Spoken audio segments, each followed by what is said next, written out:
Bismillahirrahmanirrahim. Assalamualaikum warahmatullahi wabarakatuh. Pemirsa, berjumpa kembali dengan kami di Jangan Salah Arah di segmen yang akan terus tayang setiap harinya ya di channel Ahmad Nur Hidayat.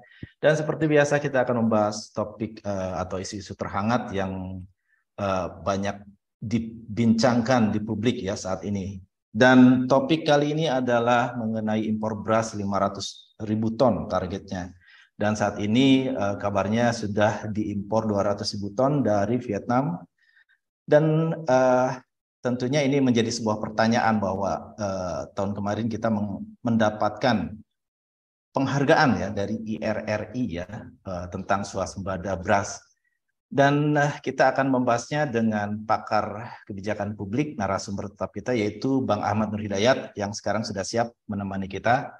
Dan sebelum kita melanjutkan pada diskusi, kita tampilkan dulu cuplikan video berikut. Tadi sedikit cuplikan, ada gangguan barangkali ya.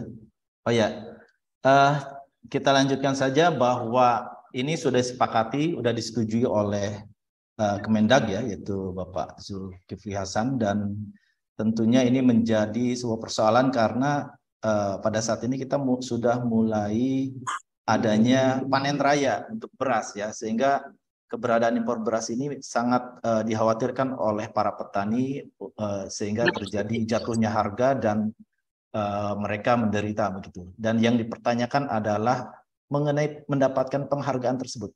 Ya.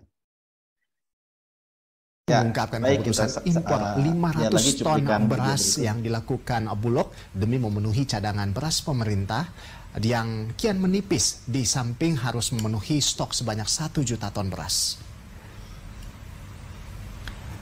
Data dari Kementerian Pertanian menyebut Indonesia mengalami surplus beras sebanyak 7 juta ton. Namun stok cadangan beras pemerintah yang dimiliki Bulog tidak ada. Zulkifli menyampaikan pemerintah mengizinkan Bulog demi memenuhi ketersediaan cadangan beras pemerintah. Hal ini dilakukan agar stok pangan jelang Nataru 2023 aman.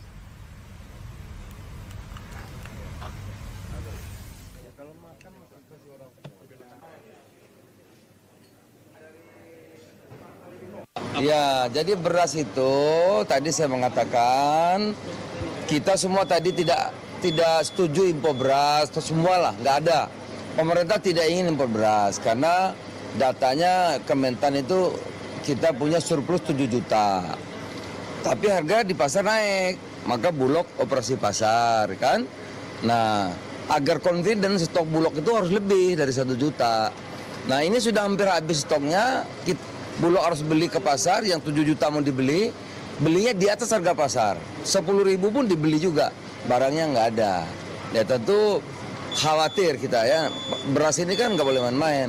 Akhirnya rapat terbatas memutuskan, menugaskan kepada kita, Bulog, ya dikasih izin untuk membeli cadangan pangan di luar negeri. Baik, melihat dari video tadi Bang Matnur, ini menjadi pertanyaan tentang penghargaan dari IRRI tentang swasembada beras ini.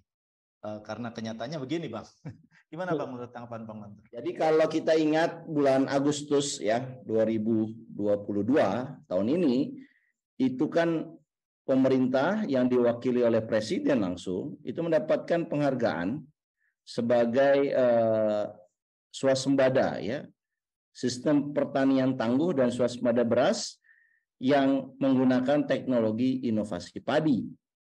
Yang mengeluarkan ini adalah IRRI ya, Institut Penelitian Padi Internasional. Ya, Agustus dikasih penghargaan, Desember impor, ya kan? Ini kan agak aneh ya, agak menggelitik kita. Jadi sebenarnya penghargaan di bulan Agustus itu benar atau tidak sih? Ya, meskipun ada sedikit tragedi atau bukan tragedi ya, insiden lah. Ternyata penghargaannya itu yang mencetaknya adalah Kementerian Pertanian, bukan lembaga IRRI sendiri ya, atas inisiatifnya supaya dibuat satu acara seremoni gitu. Jadi mulai dari awal penghargaan itu aja udah ada insiden aneh, dan ternyata oke lah dianggap penghargaan itu benar dan itu adalah hanya insiden aja, Kementerian Pertanian ingin menunjukkan prestasinya, kan harusnya isu mengenai impor tidak perlu ada. Karena kita sudah mendapatkan penghargaan, kita sudah dapatkan pengakuan bahwa kita mendapatkan swasembada beras, ya kan? Tapi ternyata ya itu tadi kita nonton, ternyata yang terjadi masalah adalah impor ini untuk Bulog, ya sebetulnya kan impor juga, mau untuk Bulog, mau untuk BUMN yang lain, ya, mau untuk Badan Pangan Nasional, ya itu ceritanya impor juga. Jadi kalau benar-benar swasembada, ya harusnya nggak kayak begitulah. Jadi saya ini agak bingung ya, Bro Eko, ya. Ini narasi-narasi yang disampaikan oleh pemerintah ini seringkali bertolak belakang. Ini bulan Agustus dinyatakan dapat penghargaan swasembada beras, tetapi di bulan Desember malah impor beras. Bahkan penghargaannya itu kalau ditarik dari tahun 2019 sampai tahun 2021, itu kan panjang. Kok tiba-tiba hanya beberapa bulan saja, dari 8 ke 12, 4 bulan saja, itu luntur semua.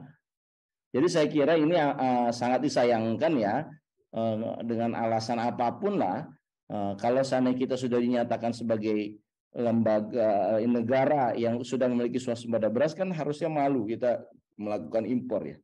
Jadi jangan-jangan memang lembaga IRRI ini tidak kredibel dalam memberikan satu penilaian gitu loh.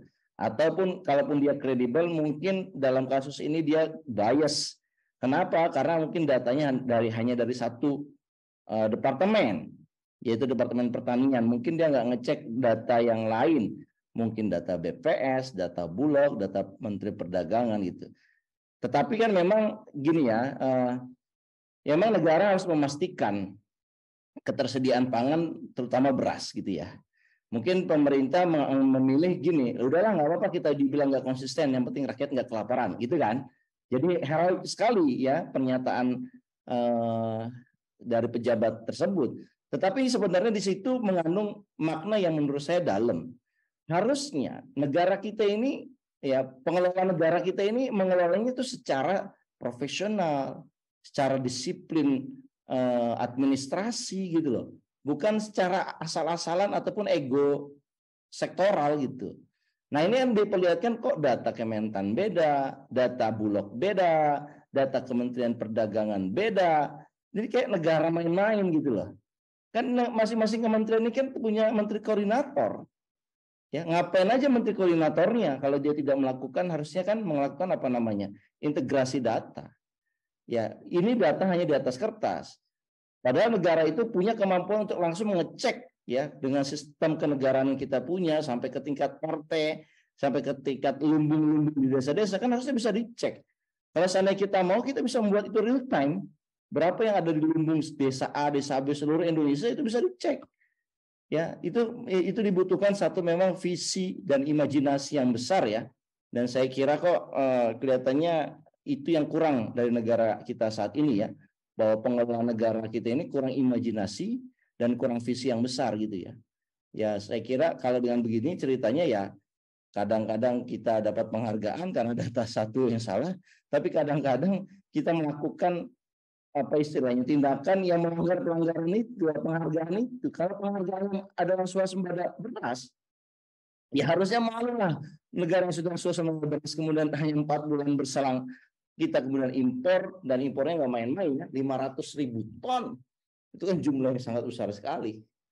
Demikian, Bro Eko. Menjadi sebuah hal yang menggelitik juga bahwa berarti motifnya apa itu IRRI memberikan penghargaan itu? Apakah memang itu penghargaan atas benar-benar prestasi atau mungkin ada maksud lain begitu ya untuk mendekati atau apa istilahnya agar bisa mendapatkan sebuah keuntungan tertentu? Itu jadi sebuah pertanyaan karena faktanya kan tentunya kalau memang faktanya sebagai dasar penilaian tersebut akurat ya, mungkin Indonesia tidak ada impor begitu ya Bang ya. Walaupun hanya sekedar untuk pengamanan, tentunya ya maksud swasembada ini tentunya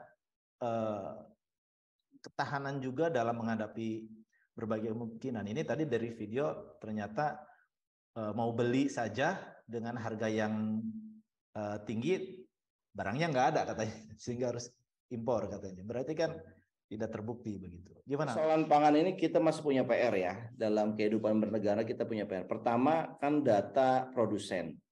Mungkin kita mengandalkan Kementerian Pertanian. Berapa yang panen, petani mana aja, berapa jumlah panen ya, itu mungkin Kementerian Pertanian karena terkait sama mengenai petani ya. Tetapi jangan berhenti di situ. setelah sampai petani kan ke distributor atau pemasok, rantai suplainya. Nah ini yang jangan-jangan yang membuat mahal ini bukan dari petani. Petani bisa jadi menjualnya murah. Nah begitu di sini ada permainan, entah itu monopoli atau oligopoli pasar, ini ditahan. Ya, data Kementan bilangnya adalah surplus 7 juta ton. Tapi ketika di masyarakat, kok harga naik? Ini panen kok harga naik? Berarti kan ada persoalan fundamental. Berarti ada gangguan di pasar. Pasar beras ataupun pasar pangan cenderung ke oligarki, oligopoli yang dimainkan oleh oligarki. Nah inilah PR-nya Kementerian Perdagangan menurut saya bro. Diurai. Bukan kemudian dia, oh harga naik, gue give up daripada apa-apa, udah kita impor aja. Terus dia nggak mencoba mengurai ini. Kan sama-sama bernegara itu data, oke 7 juta, benar Pak Mentan, datanya benar Pak, 7 juta panennya. Kok nggak ada di pasaran ya? Kita juga bingung Pak. Kami nggak punya kewenangan untuk mengetes pasar. Oh kami punya, kata Kementerian Perdagangan. Kan harus itu diurai. Dibentuklah tim task force. Ya kan? Setelah tim task force itu dibentuk ya harusnya dicarikan solusi. Pelaku-pelaku pengepul ya, itu yang harusnya ditangkap. Saya kira gitu. Oke, baik. Baik, saya kira udah sangat clear ya. Dan semoga ini menjadi bahan introspeksi bagi pemerintah bahwa gimmick-gimmick seperti yang sudah itu sangat tidak perlu ya, karena akan menjadi cemoohan mungkin bagi pengamat untuk yang mengamati hal ini. Ya, baik, untuk topik kali ini kita cukupkan sekian. Bang Matur, terima kasih atas pencerahannya, dan pemirsa jangan lupa untuk like, share, komen, dan subscribe. Kemudian ikuti diskusi dalam komentar ya di bawah. Dan kita akan bertemu lagi di topik-topik yang lainnya yang akan kita bahas setiap harinya. Saya tutup. Billahi taufik wa hidayah. Assalamualaikum warahmatullahi wabarakatuh. Sampai jumpa. Sampai jumpa, bro. Waalaikumsalam warahmatullahi wabarakatuh.